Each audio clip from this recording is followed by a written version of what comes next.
sauti ya ushindi, sema Baba, katika jina la Yesu, nimelisikia neno lako kwa habari ya imani. Nipo mahali hapa, nimesikia neno lako kwa habari ya imani.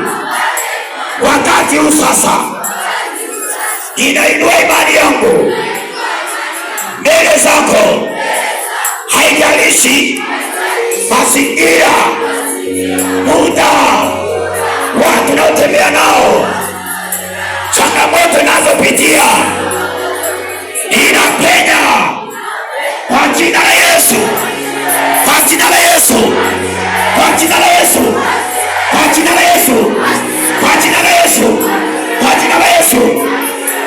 Ninamwoa na kukataa mapande yote ya falme za giza yaliyokamata imani yangu kwa mamlaka ya jina la Yesu, na jina la Yesu, kuanzia leo, milima yote ambayo imesimama